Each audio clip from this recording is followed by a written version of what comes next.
Hello everyone, welcome back to my YouTube channel. Friend, आज की इस वीडियो में हम जीके जीएस के 20 महत्वपूर्ण सवाल देखने वाले हैं।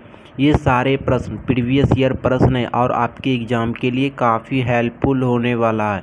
ये सारे प्रश्न काफ़ी बार एग्ज़ाम में रिपीट हो चुके हैं और 5 से 6 बार रिपीट हो चुके हैं। तो जो भी दोस्त चैनल पर पहली बार जुड़ रहे हैं, चैनल को सब्सक्राइब कर लें और बेल आइकन को प्रेस करें। आप लोगों का अगर ये वीडियो पसंद आए तो वीडियो के कमेंट बॉक्स में ज़रूर कमेंट करना ना भूलें कि आप लोग कितना स्कोर कर पा रहे हैं। तो चलिए वीडियो को शुरू कर रहे हैं। पहला क्वेश्चन है, भारतीय संविधान को एक पवित्र दस्तावेज किसने कहा था? भारतीय संविधान को एक पवित्र दस्तावेज किसने कहा था? तो भारतीय संविधान को एक पवित्र दस्तावेज जो कहने वाले थे, तो आप लोग क्या बताइएगा इसका आंसर? तो कहने वाले थे बी.आर. अम्बेडकर साहब। कौन थे? बी.आर. अम्बेडकर साहब।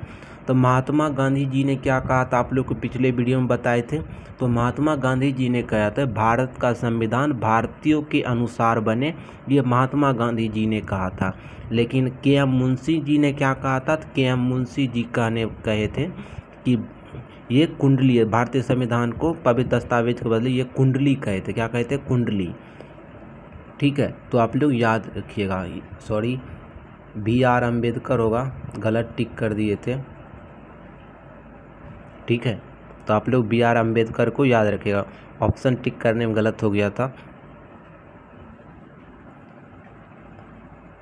2 नंबर प्रश्न है, निम्न में से डैश की राजधानी ताइपे। किसकी राजधानी ताइपे है? ताइपे जो राजधानी है किसकी है? ताइपे राजधानी है ताइवान की। किसकी राजधानी? ताइवान की राजधानी कहाँ है? ताइपे। चीन की राजधानी कहाँ है? बीजिंग। भूटान की राजधानी कहाँ है? थिम्पू। फिलीपीन की राजधानी कहाँ है? मनीला। फिलीपीन की राजधानी मनीला, भूटान की राजधानी थिम्पू, ताइवान की राजधानी ताइपे, चीन की राजधानी बीजिंग। तो आप लोग याद रखिएगा। 3 नंबर प्रश्न है, निम्न में से आराम बाग कहाँ पर अवस्थित है? आराम बाग कहाँ पर अवस्थित है? तो आराम बाग जो अवस्थित है कहाँ पर है? आराम बाग अवस्थित है उत्तर प्रदेश में। कहाँ? उत्तर प्रदेश में। तो आप लोग याद रखिएगा आराम बाग कहाँ पर है? तो उत्तर प्रदेश राज्य में है। ठीक है, 4 नंबर प्रश्न है, किस अनुच्छेद में अपराधों के लिए दोष सिद्ध के संबंध में संरक्षण प्रदान करता है? किस अनुच्छेद में अपराधों के लिए दोष सिद्ध के संबंध में संरक्षण प्रदान करता है? तो किस अनुच्छेद में कहा गया दोष सिद्ध के संबंध में संरक्षण प्रदान करता है? तो ये कहा गया अनुच्छेद 20 में। किस में? अनुच्छेद 20 में। अनुच्छेद 20 किस में आता है? कौन से भाग में आता है? तो आप लोग का आंसर क्या होगा? भाग 3 में आता है। किस अनुच्छेद भाग में आता है? तो भाग 3 में आता है। 4 नंबर प्रश्न, अंतर्राष्ट्रीय चावल अनुसंधान संस्था कहाँ स्थित है? अंतर्राष्ट्रीय चावल अनुसंधान संस्था जो स्थित है फिलीपीन में स्थित है। कहाँ स्थित है? फिलीपीन में। ठीक है, तो आप लोग याद रखिएगा फिलीपीन में स्थित है। 6 नंबर प्रश्न है, एशियाई विकास बैंक स्थापना 19 दिसंबर 1966 का मुख्यालय कहाँ है? एशियाई विकास बैंक का मुख्यालय पूछा गया था। तो एशियाई विकास बैंक का मुख्यालय कहाँ है? तो एशियाई विकास बैंक का मुख्यालय मनीला। लेकिन इसकी स्थापना कब हुआ था? तो 19 दिसंबर 1966 ईस्वी को। 19 दिसंबर 1966 ईस्वी को इसकी स्थापना किया गया था। इसका मुख्यालय कहाँ है? तो मनीला में स्थित है। तो आप लोग मनीला भी याद रखिएगा और स्थापना भी याद रखिएगा। 7 नंबर प्रश्न है, संविधान के किस भाग को स्वतंत्रता की मैग्ना कार्टा की संज्ञा दी गई है? किस भाग को स्वतंत्रता की मैग्ना कार्टा की संज्ञा दी गई है? तो स्वतंत्रता की मैग्ना कार्टा की संज्ञा दी गई है भाग 3 को। किसको? भाग 3 को। भाग 3 किस में आता है? तो भाग 3 आता है 12 से लेके 35 तक। 12 से लेके 35 तक। भाग 2 कहाँ से आता है? तो 5 से लेके 11 तक। भाग 1 कहाँ से आता है? तो भाग 1 आता है 1 से लेके 4 तक। ठीक है, तो आप लोग याद रखिएगा इस तरह से। 8 नंबर प्रश्न है, संविधान के किस अनुच्छेद के अंतर्गत अस्पृश्यता को प्रतिबंधित करता है? प्रतिबंधित करता है किस अनुच्छेद अस्पृश्यता को प्रतिबंधित करता है? तो अनुच्छेद जो है प्रतिबंधित करता है अस्पृश्यता को, ये अनुच्छेद है 17। कौन सा अनुच्छेद है? 17 नंबर अनुच्छेद है। तो आप लोग याद रखिएगा किस अनुच्छेद के अंतर्गत अस्पृश्यता का प्रतिबंध करता है, तो भाग ये अनुच्छेद 17 जो अनुभाग 3 में आता है, तो आप लोग याद रखिएगा।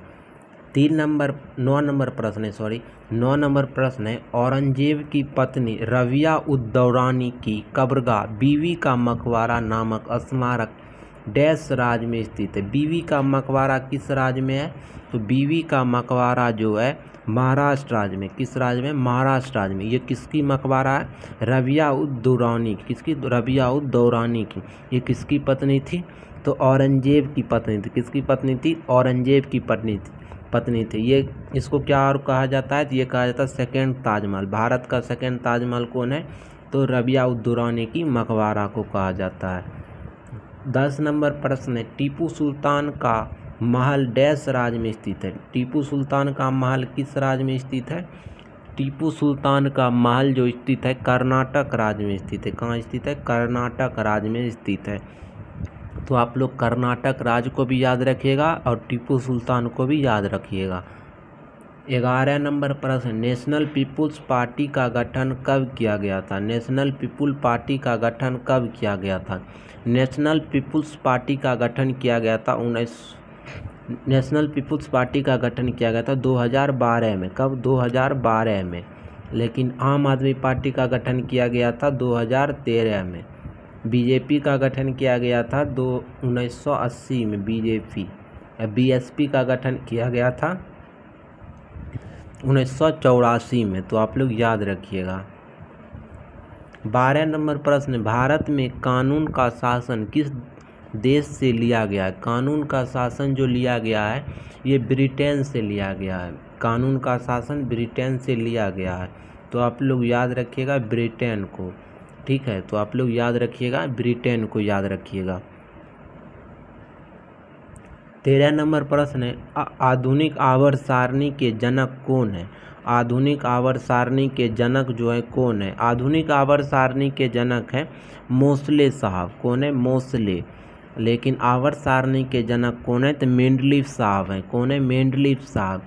अष्टक नियम कौन दिए थे? न्यूलैंड दिए थे। कौन दिए थे? न्यूलैंड दिए थे। एक याद रखिएगा एक्स्ट्रा में डोबरेनर जो दिए थे वो त्रिक नियम दिए थे। डोबरेनर कौन सा नियम दिए थे? त्रिक नियम दिए थे।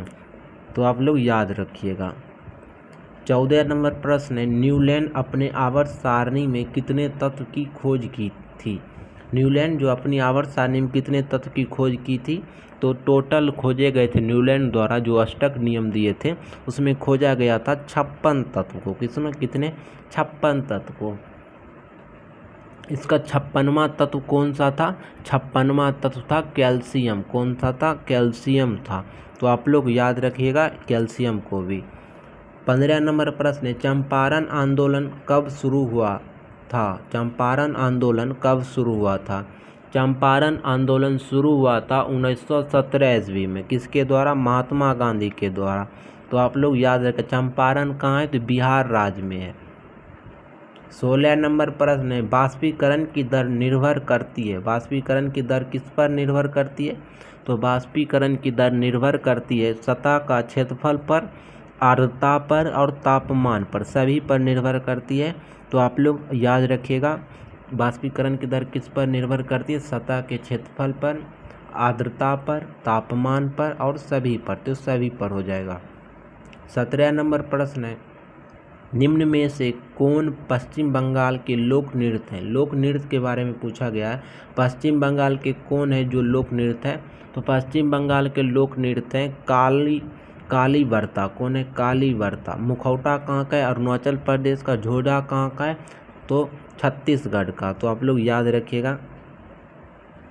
18 नंबर प्रश्न है कोशिका का सबसे छोटा कोशिकांग होता है। कोशिका का सबसे छोटा कोशिकांग क्या होता है?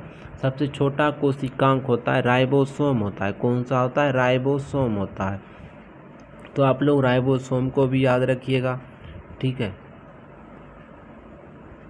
19 नंबर पर दुनिया के सबसे ऊंचे युद्ध क्षेत्र सियाचिन में तैनात होने वाली भारतीय सेना की पहली महिला चिकित्सा अधिकारी डैश बन गई है। पहली महिला चिकित्सा अधिकारी कौन बन गई है जो सियाचिन में तैनात हुई है? तो हुई है फातिमा दुबे। कौन हुई है? फातिमा दुबे। तो आप लोग याद रखिएगा, फातिमा दुबे जो है भारतीय सेना की पहली महिला चिकित्सा अधिकारी जो बन गई है और ये जो है सियाचिन में तैनात हुई है। तो आप लोग याद रखिएगा फातिमा दुबे को। 20 नंबर प्रश्न है, भारत की छठी आर्थिक जनगणना निम्न में से किस वर्ष में आयोजित की गई थी? तो छठी आर्थिक जनगणना जो आयोजित किया गया था, छठी आर्थिक जनगणना किया गया था 2013 में। कब? 2013 में किया गया था। तो आप लोग याद रखिएगा 2013 को, और छठी आर्थिक जनगणना 2013 को किया गया था। दोस्तों आप लोग को ये वीडियो कैसा लगा कमेंट बॉक्स में ज़रूर कमेंट कीजिएगा। जो भी दोस्त अगर संगठन का वीडियो अगर चाहते हैं तो आप लोग कमेंट बॉक्स में कमेंट कीजिएगा। पूरा बेसिक से मैं वीडियो बना दूंगा, आप लोग वो वीडियो पढ़ के किसी भी एग्जाम में बैठेगा तो कम से कम संगठन से जो क्वेश्चन आएगा उसका आप लोग आंसर कर पाएंगे। तो चलिए वीडियो को समाप्त करते हैं।